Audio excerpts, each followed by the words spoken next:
بسم اللہ الرحمن الرحیم۔ 15 روزہ اسلامی عقائد کورس کے دوسرے حصے کا 17واں عنوان ہے صحابہ اکرام رضی اللہ عنہم۔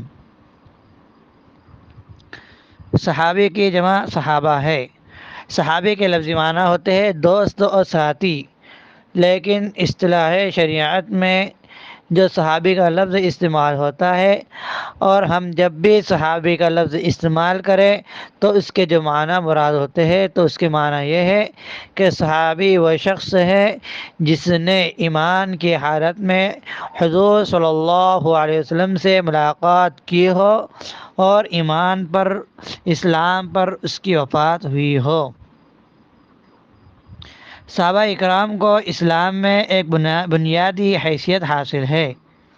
اللہ تعالیٰ نے جیسے حضور صلی اللہ علیہ وسلم کے قلب اطہر یعنی دل کو قرآن پاک کے نزول کے لیے منتخب فرمایا، ویسے سرکار دو عالم صلی اللہ علیہ وسلم سے قرآن پاک کانوں سے سننے کے لیے صحابہ اکرام کو منتخب فرمایا، اور اس پر عمل کے لیے اور پہلا نمونہ بنانے کے لیے صحابہ اکرام کو اللہ تبارک و تعالیٰ نے خود منتخب فرمایا ہے۔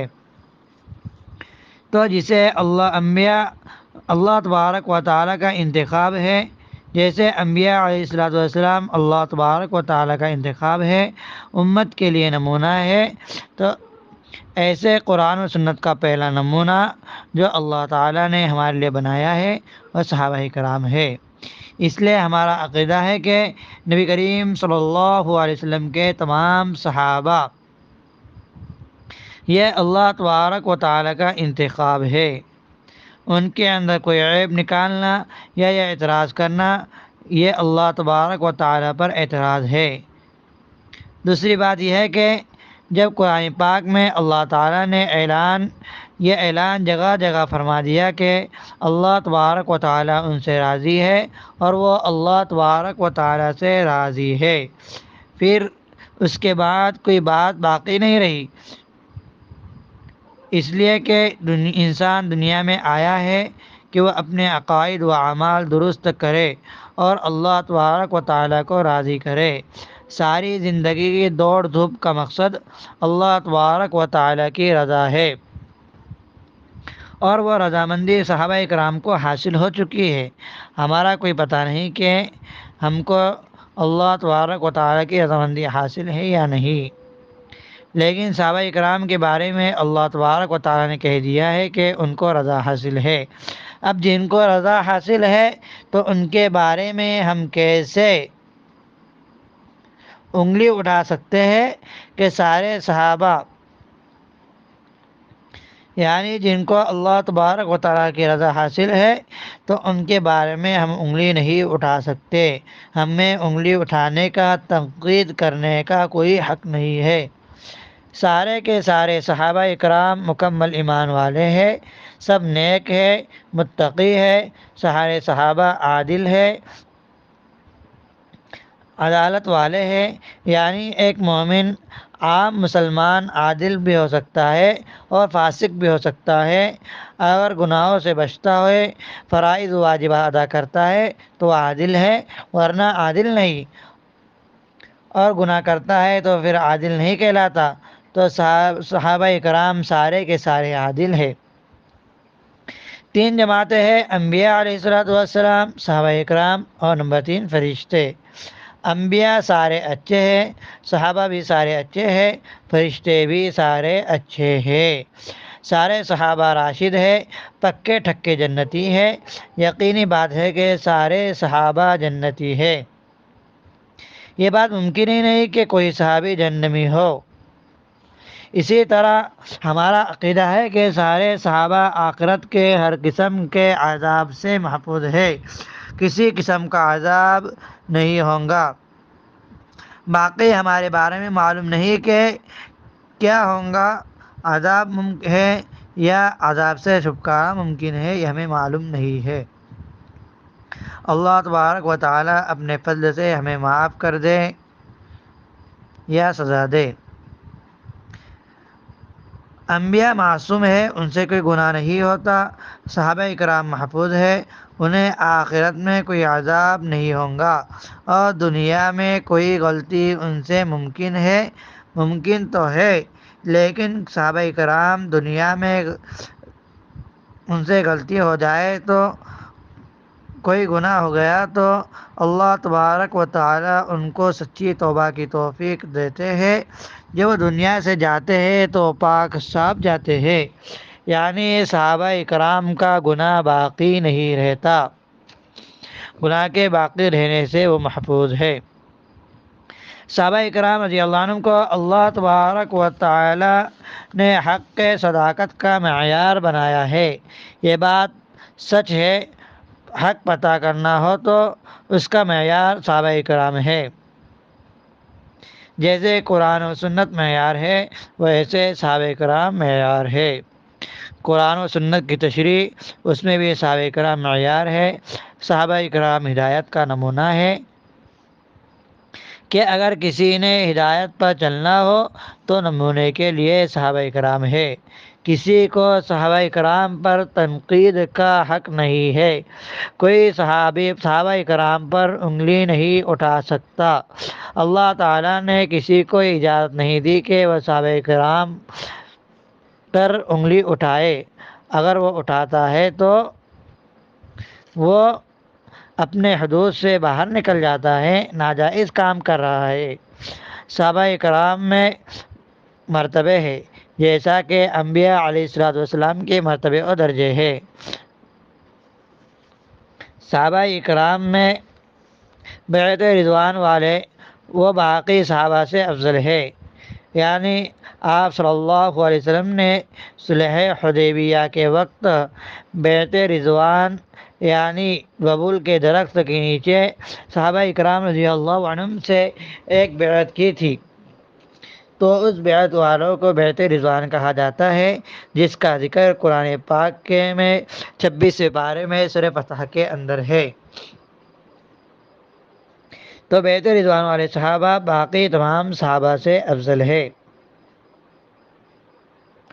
اب بیعت رضوان والوں میں سے وہ صحابہ افضل ہے جو بدر والے ہیں، یعنی جنگ بدر میں اسلام کی پہلی جنگ میں جو صحابہ شریک ہوئے تھے تو وہ صحابہ سب سے افضل ہے۔ اب بدر میں مہاجرین صحابہ بھی تھے اور انصار بھی تھے۔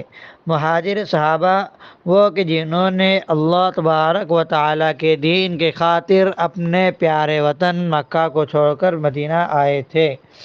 تو اب بدر کے بعد وہ صحابہ افضل ہے جو مہاجرین ہے، جنہوں نے ہجرت کی ہے، کیونکہ بدر میں مہاجرین اور انصار بھی ہے، تو انصار میں افضل مہاجرین صحابہ ہے۔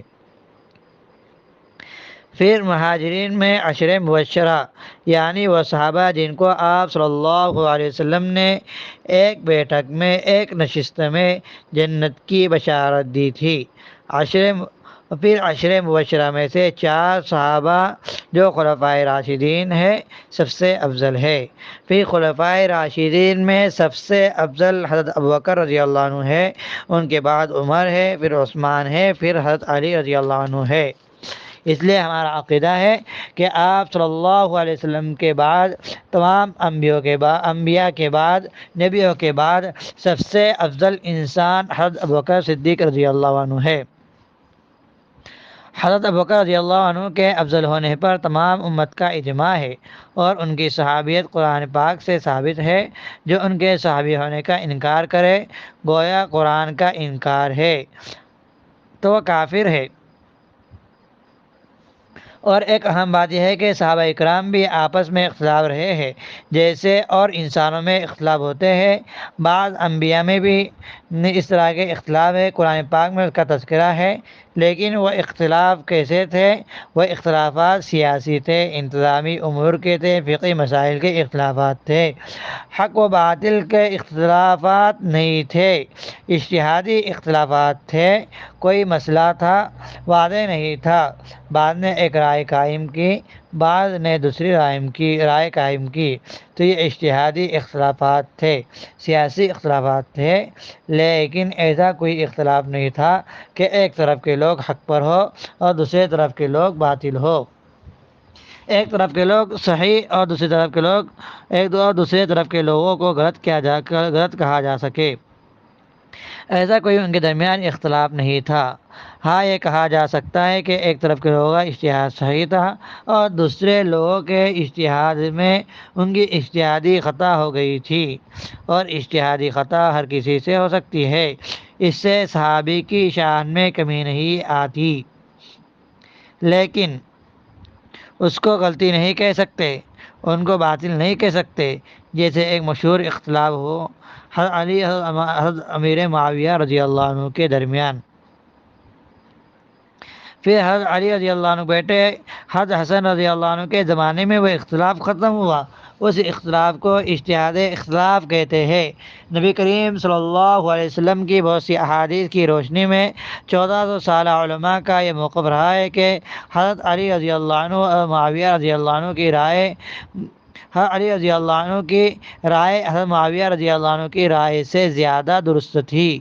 حضرت امیر معاویہ رضی اللہ عنہ سے اجتہادی خطا ہو گئی تھی، اور اجتہادی خطا پر بھی نیکی ملتی ہے، کہ نبی کریم صلی اللہ علیہ وسلم کا ارشاد ہے کہ جس میں اللہ تبارک و تعالی نے اجتہاد کی صلاحیت رکھی ہو، اگر وہ اجتہاد میں خطا کر جائے تو بھی اللہ تبارک و تعالی اس کو ایک نیکی دیتے ہیں، اور جس کام پر اللہ تبارک و تعالیٰ اس کو نیکی دے رہے ہیں تو اس کام پر ہم کسی کو طعن و تشنیع نہیں کر سکتے، ہمارے لیے جائز نہیں کہ ہم اس پر طعن و تشنیع کریں۔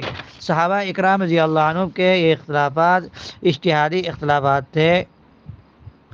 صحابہ اکرام میں کوئی بدعت نہیں ہو سکتی کہ بدعت کی حد صحابہ اکرام رضی اللہ عنہ کے بعد سے شروع ہوتی ہے۔ صحابہ کا کوئی عمل بدعت نہیں کہا جا سکتا۔ بعض لوگ انتہائی بے شرمی کے ساتھ حضرت عمر رضی اللہ عنہ کو بدعتی کہتے ہیں، اور بعض بدبختوں نے حضرت امیر معاویہ کو بدعتی لکھا ہے، نعوذ باللہ۔ یہ انتہائی گستاخی اور بے ادبی کی بات ہے۔ صحابہ اکرام کا کوئی عمل بدعت نہیں ہے۔ بدعت کی حد صحابہ اکرام کے بعد شروع ہوتی ہے۔ جب حضور صلی اللہ علیہ وسلم نے صحابہ اکرام کو نمونہ بنایا، اللہ تعالیٰ نے حضور صلی اللہ علیہ وسلم کے ساتھیوں کے طور پر صحابہ اکرام رضی اللہ عنہم کا انتخاب فرمایا۔ صحابہ کے ایمان کی طرح ایمان کو ہدایت قرار دیا۔ اگر کوئی صحابہ کو بدعتی کہے تو گویا اس نے اللہ تبارک و تعالیٰ پر اعتراض باندھا ہے، گویا اللہ تبارک و تعالیٰ نے نعوذ باللہ بدعت کو نمونہ بنا لیا ہے۔ تو پھر صحابہ سے بدعت ہو سکتی ہے تو گویا حضور صلی اللہ علیہ وسلم پر اعتراض ہے، نعوذ باللہ، کہ یہ کہہ رہے ہیں کہ اللہ تبارک و تعالیٰ یہ کہہ رہے ہیں کہ بدعتی جیسا ایمان لاؤ، نعوذ باللہ۔ حضور صاحب کہہ رہے ہیں کہ بدعتی جیسا ایمان لاؤ۔ اگر کوئی صحابی کو بدعتی کہتا ہے تو وہ حضور صلی اللہ علیہ وسلم پر، اللہ تبارک و تعالیٰ پر اعتراض کر رہا ہے۔ ایسے بدبخت کو اپنی دین کی فکر کرنی چاہیے۔ سورہ انفال کی آیت نمبر 47 میں فرماتے ہیں اولئک هم المؤمنون حقا، کہ صحابہ اکرام ہی مومن اور برحق ہے۔ سورہ توبہ میں بھی ہے رضی اللہ عنہم ورضوا عنہ، کہ اللہ تبارک تعالیٰ سے راضی ہے اور اللہ ان سے راضی ہے۔ سورہ حدید کی آیت نمبر 10 میں ہے وَكُلًّا وَعَدَ اللَّهُ الْحُسْنَى، کہ ان سب سے اللہ تبارک تعالیٰ نے بھلائی کا وعدہ کیا ہے۔ سورہ بقرہ کی آیت نمبر 37 میں ہے فَإِنْ آمَنُوا بِمِثْلِ مَا آمَنْتُمْ بِهِ فَقَدِ اهْتَدَوْا، کہ صحابہ کرام جیسا ایمان لاؤ تو پھر ہدایت یافتہ ہوں گے۔ تو یعنی جن چیزوں پر وہ ایمان لائے ہیں ان پر ایمان لاؤ تو تم کامیاب ہوں گے، ورنہ نہیں۔ معجم الزوائد میں روایت ہے کہ آپ صلی اللہ علیہ وسلم نے فرمایا کہ اللہ تعالیٰ نے میرے صحابہ کو خود منتخب فرمایا ہے۔ مسلم شریف میں روایت ہے کہ آپ صلی اللہ علیہ وسلم فرمایا میرے صحابہ کو برا نہ کہو، کسی کے بارے میں کوئی نازیبہ کلمات نہ کہو۔ ترمذی شریف میں ایک روایت ہے کہ آپ صلی اللہ علیہ وسلم فرمایا کہ ان کلمات کو جو ہم ہر جمعہ کے خطبے میں سنتے رہتے ہیں، اللہ اللہ فی اصحابی، کہ میرے صحابہ کے بارے میں اللہ سے ڈرنا، میرے صحابہ کے بارے میں اللہ سے ڈرنا۔ اور مصنف ابن عبدالرزاق کی روایت ہے، اکرموا اصحابی، میرے صحابہ کا اکرام کرو کیونکہ وہ تم سے بہتر ہے۔ صحابہ اکرام رضی اللہ عنہم پوری امت سے بہتر ہے۔ انبیاء کے بعد صحابہ اکرام سب سے افضل ہے۔ سب جماعت صحابہ کی ہے، سب سے بہتر جماعت صحابہ کی جماعت ہے۔